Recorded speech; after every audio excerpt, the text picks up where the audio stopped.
Yeah, so today you are learning a lot about proteomics and multiomics. So Dr.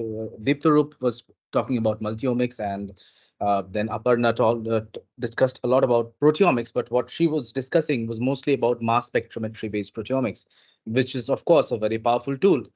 And what I would be discussing, just to add on to the flavors that you're experiencing today, I know a lot of the information might not make much sense today, but the idea is now you know what you do not know, which is very important, I feel, because sometimes we don't know what we don't know, and it's very important that you attend workshops to realize that there are many things which you do not know that would keep your zeal of learning alive. So today we would be discussing about protein microarrays and the advancements and the impact it has on proteomics. So just a brief introduction of which already people have introduced me. I am now an assistant professor. Just prior to joining Allahabad, I was there at as a research scientist at the proteomics lab. So now you know why I got invited.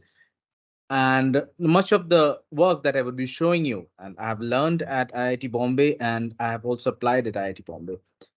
So proteomics, when we talk of proteomics, we talk about understanding the whole, and any omics work is not taking a reductionist approach.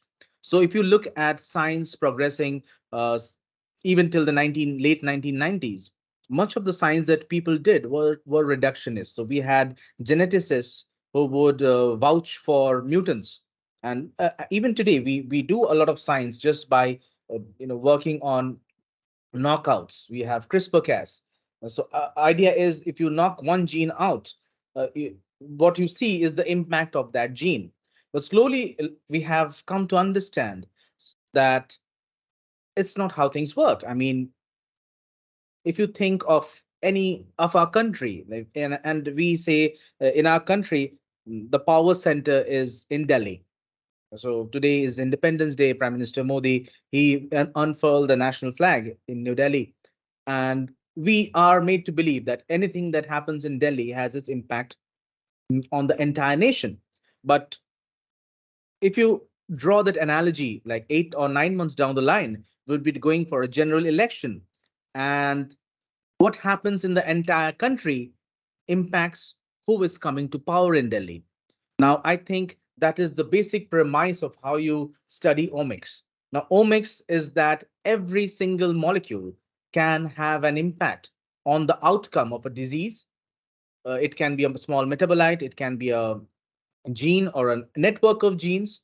So, in genomics and proteomics, and in fact, in multiomics, so there are lipidomics, metabolomics, so there are kinomics when people just talk about kinases. So idea is when you talk of omics, you talk of how individual genes and proteins work together and bring out an impact, and that's how in fact biology works. All systems that are organic does not work based on a single point. So just if you remove I mean hypothetically, if you just forget that Delhi is out of India, even then India won't cease to exist. Yeah, of course India would be heavily impacted, but again the country won't cease to exist. So that is where the approach of science, so one is the reductionist approach, where people fish out individual genes, they knock it off, they somehow inhibit it. If it is a protein, you might use inhibitors, and if it is a you know gene, you might knock it off. You could use silencing RNA, you can use CRISPR-Cas, you can use talents. But we people who are exponents or promoters of omics studies, we tell that we work as a system, and even the smallest protein or a smallest molecule can have a larger impact. And that's how today in the world of systems biology and machine learning and AI, so now that we have the tools to generate those data, we are looking back at the same diseases and uncovering newer ways of treating human diseases, newer ways of diagnosing diseases, or even sometimes using it to prognosticate a disease trajectory. In today's talk, I will explore just one small aspect, that is microarray. So as I said, we were discussing about proteomics. Now we know about genomics, and now we have talk about proteomes. Now, why we need to study the proteome is the genome is very much stable. It's like the Constitution of India. If you even if you need to change one statute or one rule, you need to have go into the parliament. We have to go through a series of amendments. uh, Proteome is things are the workhorses. They are the actual guys who are doing the work. They are like the bureaucrats, the policemen, the judiciary, who are allowing the constitution to work. So once we have the genome, we are born with a genome, and we almost always die with the same genome. Our genome does not change. But when we talk of proteome, our proteome is very dynamic. It's so dynamic that even between a morning and evening proteome, if I take your blood plasma proteome in the morning and then in the evening, and I do that for the next 60 days, I could actually start seeing a pattern that your morning proteome, these are the proteins which are increased more, and the evening, these are the proteins which are increased more. So that's why, just because it's dynamic, and also because of the fact that there is alternative splicing, there are protein modifications that allow the proteins to work, we need to study the proteome. And what we need to know in an omics study, especially if you are doing proteomics, sometimes we need to know the protein-protein interaction. So how do these proteins interact? So if one protein or peptide is having multiple function based on the context. We need to understand the regulation of protein function. We need to understand the impact of the modification it is having. It might be a phosphorylation, it can be a dephosphorylation. So how does it get impacted? And also sometimes where it is located, whether the same protein located on a, if it is a, suppose a transmembrane protein, a signaling molecule, if it is present in the cytoplasm, and even if it is present in huge quantities, it won't work. It has to migrate to the cell membrane, where it will expose its transmembrane domains in the, I mean, it will expose itself to its natural ligands, and then it will start doing the signal transduction. So location of the protein, that also comes under proteomics. Of course, detection and quantitation, just as Aparna discussed, of the decisions that we take today, especially in mass spectrometry based proteomics, is based on the qualitative and quantitative analysis of the proteome. So what are the proteins present, and how much of the quantity of the protein is present? Now, based on that, now since I'm talking of microarrays, the first question arises, so what are microarrays, right? So microarrays are a very, as the name suggests, is a micro means small, and array means when you have something in a series. So it's a miniaturized platform that allows the simultaneous examination of thousands of molecular interactions. It can be gene expression, so you have DNA microarrays, or it can be also a protein binding array, so which we would be knowing more about in the subsequent slides. So, and how do they make up an microarray? So most of the microarray that we would see in today we have are a series of microscopic spots. Now, this microscopic spot could be DNA, it could be protein, it could be cell lysate, depends on what you are trying to study. And it is immobilized, usually on a glass chip or a silicon chip, or sometimes even on a nitrocellulose membrane. So microarray can take up various shapes and sizes. And idea is to study gene expression. I mean, to study the expression of the protein or gene together. In a single assay, you are assaying for 1,000 genes or 2,000 proteins. That's what a microarray does for us. Now, it all started off with DNA microarrays. So protein microarrays came later. The first innovation that we had was DNA microarrays in the 1990s. People started using spotting the DNA library onto glass surfaces, and then they were exposed to DNA or RNA. And when DNA or RNA binds to these proteins, the phenomenon is called hybridization. And using fluorescence, people used to quantitate. So it was giving two answers. One, it was giving a yes no answer. So, okay, these many proteins are expressed or not expressed. So it was used for gene expression profiling.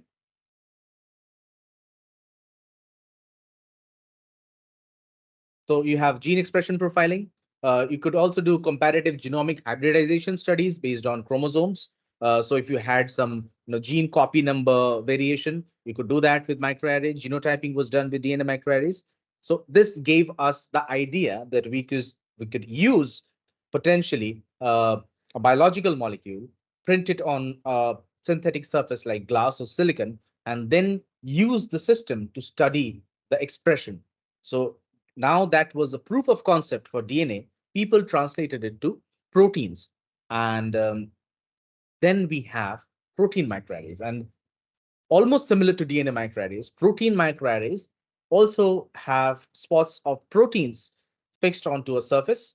And these can be proteins themselves, antibodies, or small molecules. Sometimes it's peptides. And what we use it is one for protein expression profiling, protein function analysis, disease diagnosis, and drug discovery. So we will slowly walk through and try to understand how these protein microarrays work and how these can be used for the functions that I'm claiming. So just before we move on, this is what a microarray, specifically a typical protein microarray, looks like. Now, if you look very carefully, you will see small fluorescent spots. Of course, this is a microarray that has been studied prior. So this is a scanned image. And what you see here are small dots, so small fluorescent dots.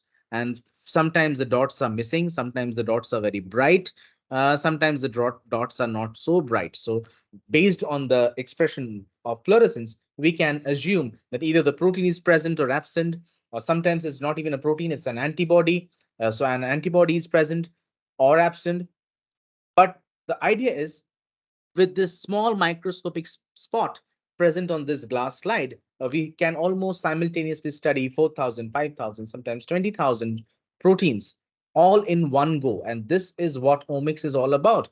Omics is all about studying the entire system together. It's not about isolating one protein. That's what we do in a conventional Western blot, a conventional real-time PCR. We take out a single gene and we decide that, okay, this gene is the culprit. So let's see, now that we have decided that this gene is the culprit, let's see if this gene is overexpressed or underexpressed. So you move with the a priori hypothesis that which you generate, of course, by reading a lot of literature.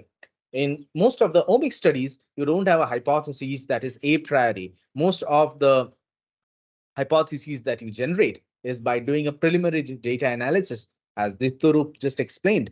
Once you come up with the data analysis, your data will tell you that, okay, these are the patterns that I observe, and these are the most likely molecules that are impacting the disease trajectory, or if it is a disease, or if it's some developmental pathway. So it's a development of an embryo. So these are the genes which are perhaps are responsible for proper development of the embryo. Now, I'm not discounting that reductionist studies are not good.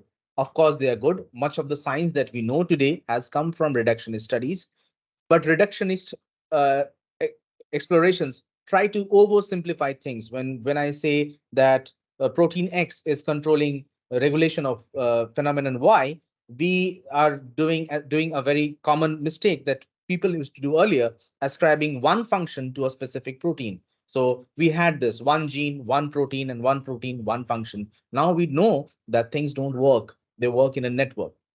So let's moving on. So what are the major types of protein microarrays before we move on to the greater details? So first is the analytical protein array, and these come in three different formats. So one is an antibody array, then we have peptide arrays, and these are antigen arrays. Now, put it very simply. Now, suppose you want to understand your inflammation response in a particular patient. Now, your patient, you do not know what are the inflammation markers that might be, how many inflammation markers you can study.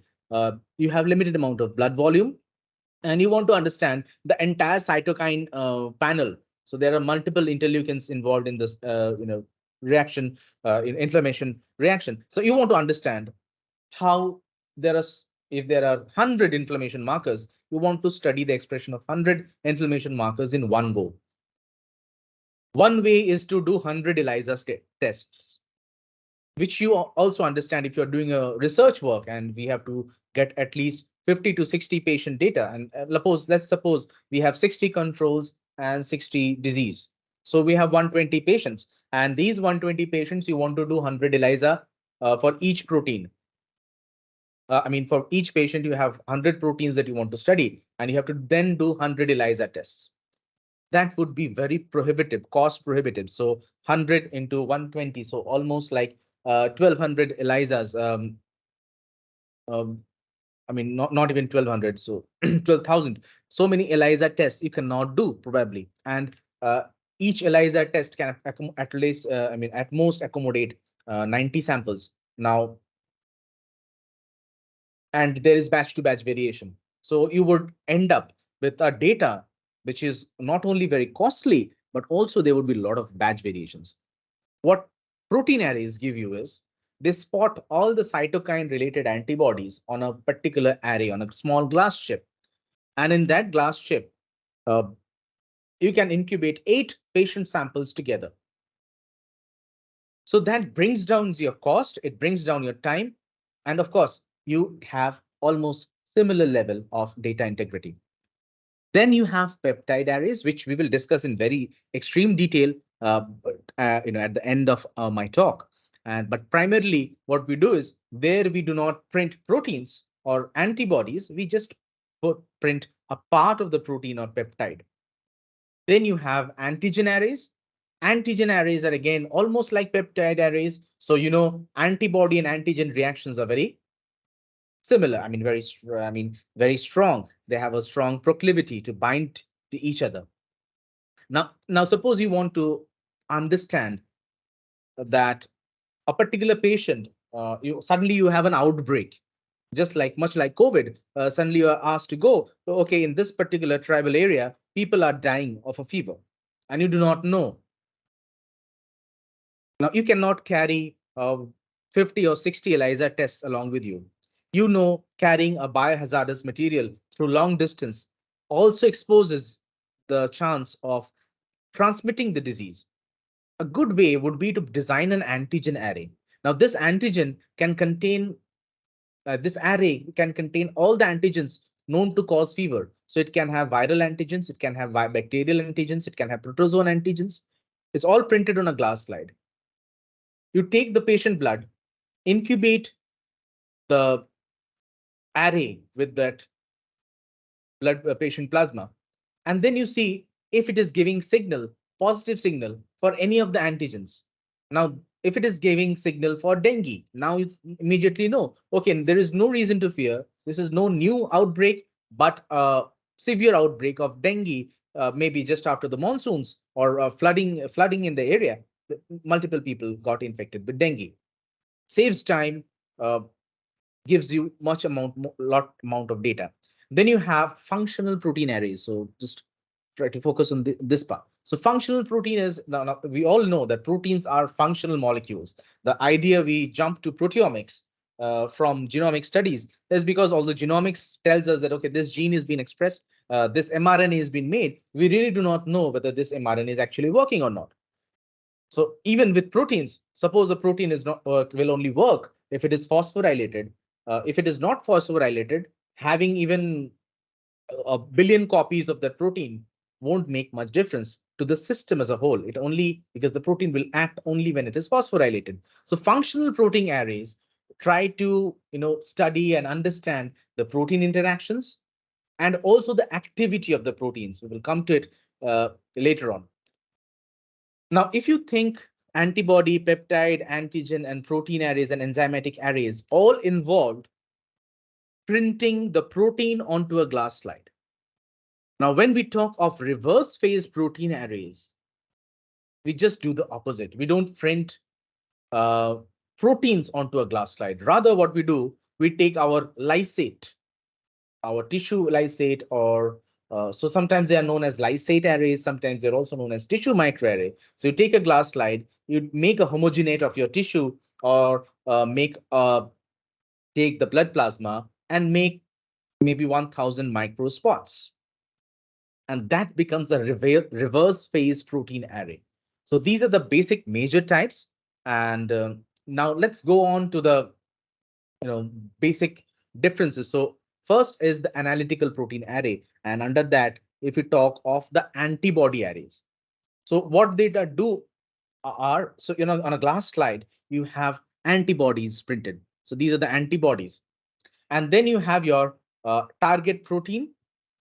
So in pink you have the target protein, and that target protein can be recognized by another antibody, which is known as a reporter antibody. So people who are accustomed to doing Western blots, so it's a bit different from a Western blot, but perhaps if people who have done ELISA would know what a sandwich ELISA does. So either you can take a labeled analyte.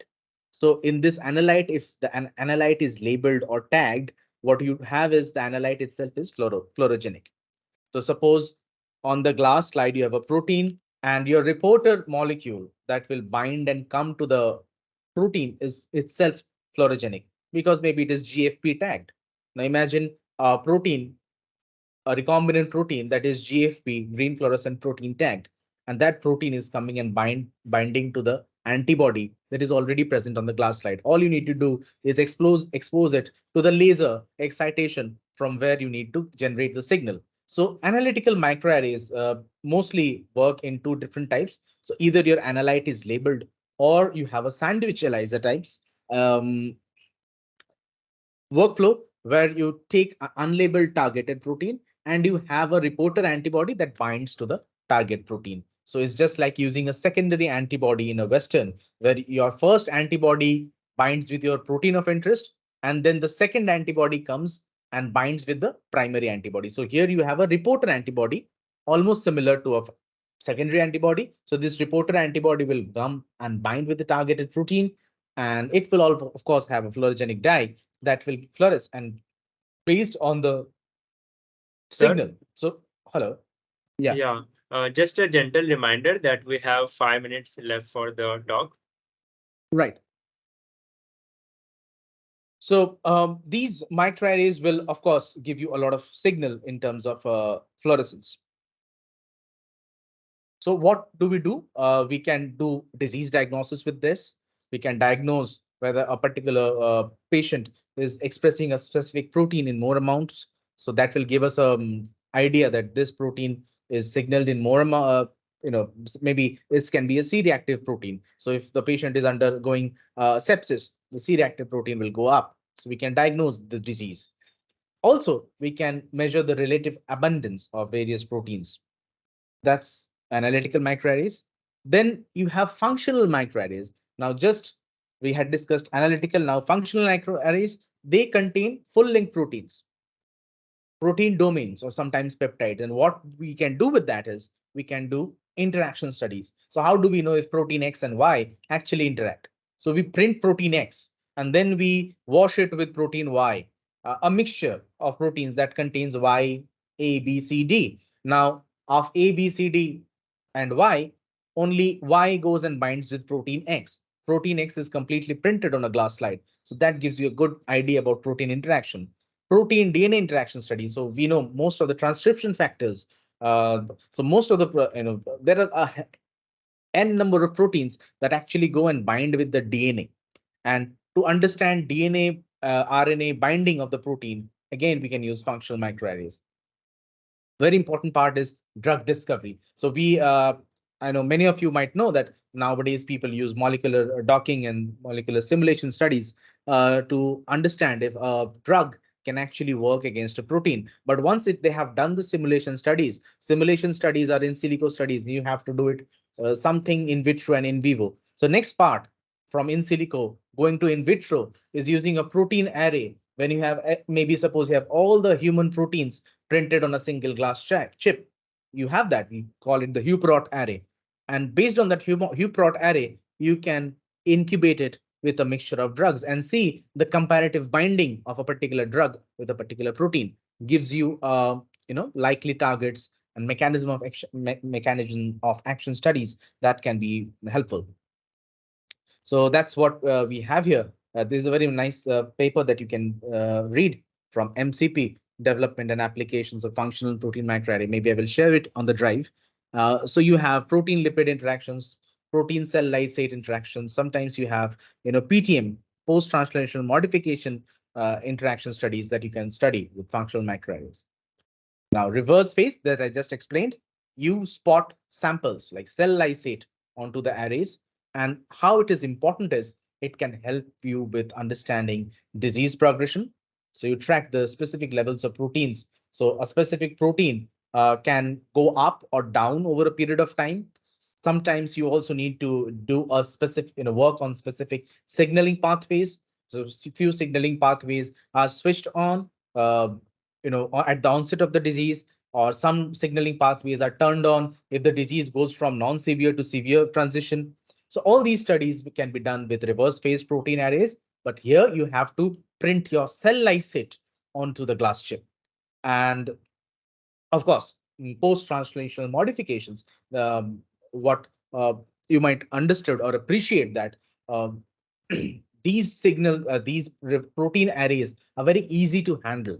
Unlike mass spectrometry, when you will do the hands-on sessions on mass spectrometry, you will start realizing that mass spectrometry has some serious drawbacks. One of the drawback is the protein sample preparation. Now, the here we are almost talking or mostly talking about using clinical samples directly.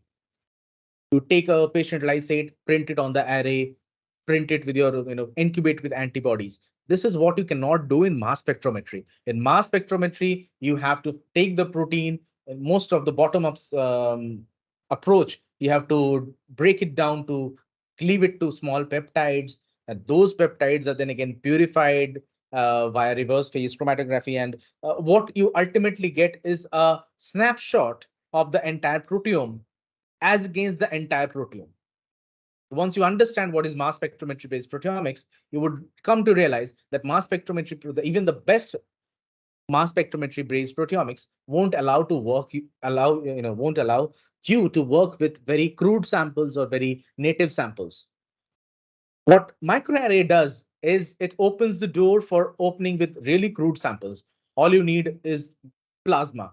Now, you can never inject plasma into a mass spec, at least not today. Maybe 10, 15 years from now, we would have some innovation where we can do that. But today, you cannot inject plasma. The worst thing you could do to your mass spec is inject plasma without treating it. Your mass spec shuts down for life. With protein arrays, you can do that. Now, this is the reverse phase protein array, and this is what you do. You take your sample, it can be tissue lysate, serum, body fluid, subcellular fraction, immobilize it on nitrocellulose slide or other any slide. It can be a glass slide, it can be a nitrocellulose membrane, PVDF membrane, and then you start probing with multiple fluorescence based antibodies, and then you do data scanning. These are microarray scanners, very high density scanners that give you a resolution about 1 to 2 micron resolution. So once the scanning is done, you do data analysis and interpretation. Okay, finally we come to peptide microarrays. To the committee, I would need 5 more minutes, if that's okay.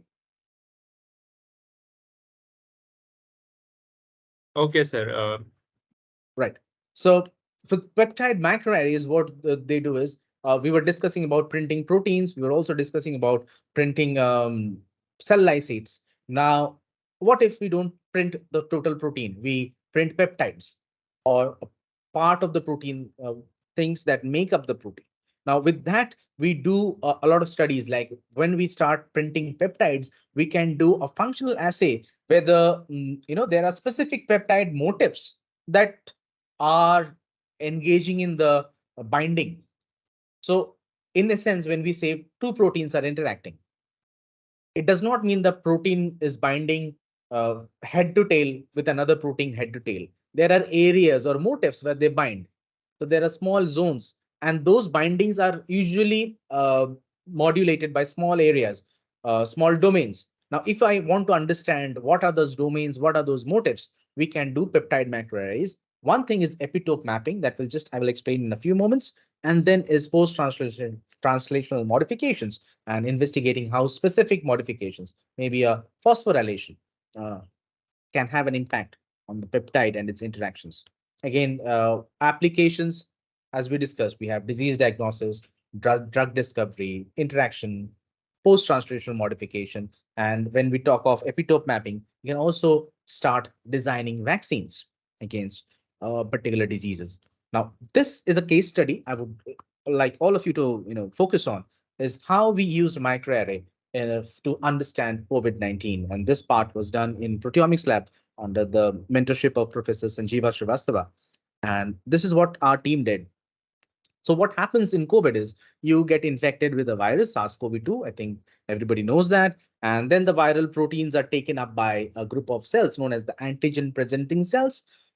These, along with the helper T cell, becomes an activated helper T cell. So our immune response kicks in, and this activated helper T cell produces a B cell, and this B cell produces a plasma cell, which releases antibodies. Now, idea is if I want to understand if there is a difference in the antibody response between severe and non-severe patients.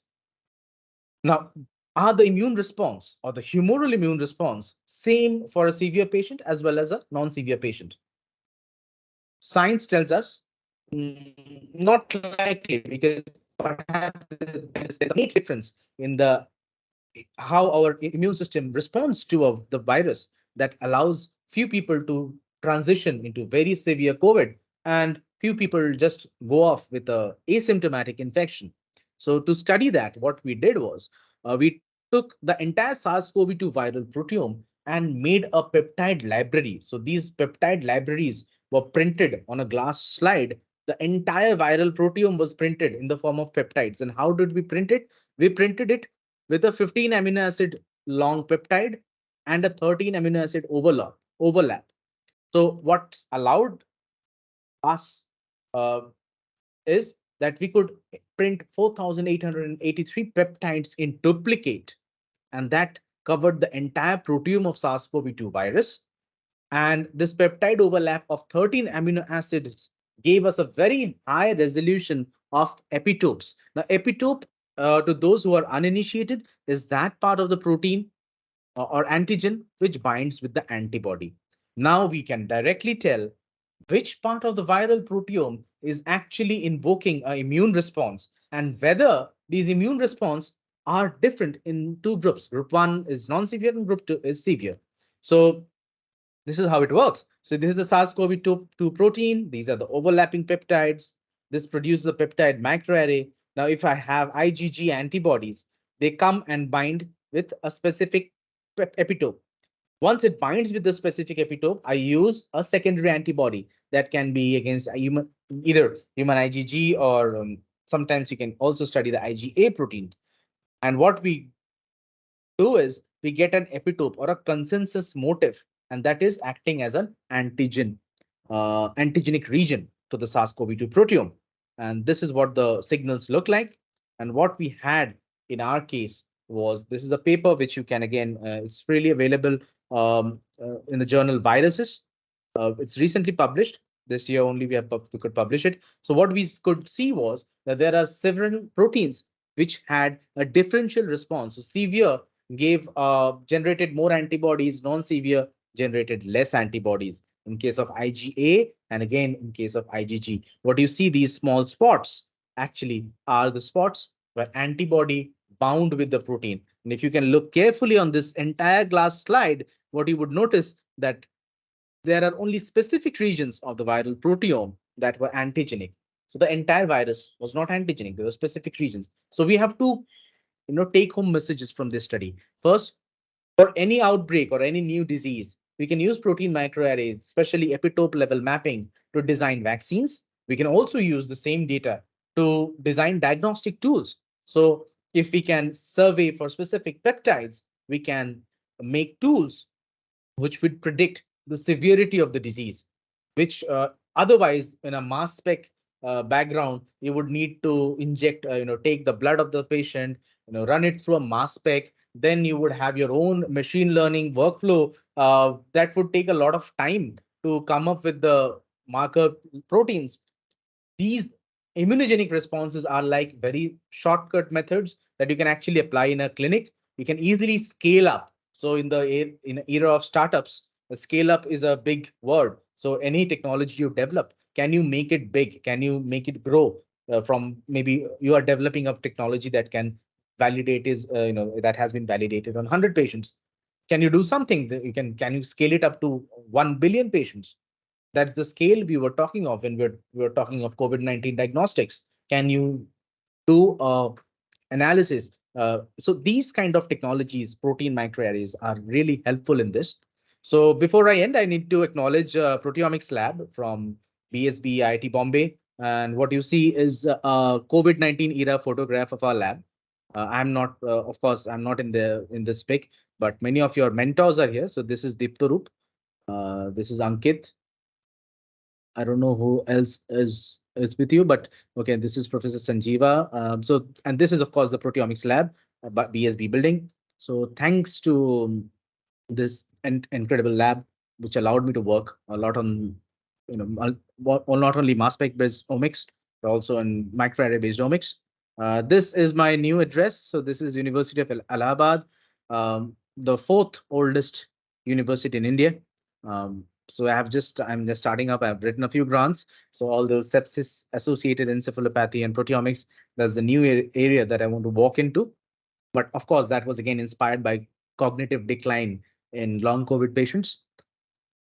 And to end it all, when you're attending workshops, just remember that don't fill your mind with information, fill your mind with ideas, because ideas will take you in the much farther, and information keeps on changing. So throughout this workshop, it's a 1 day workshop, maybe you will attend more workshops in the future.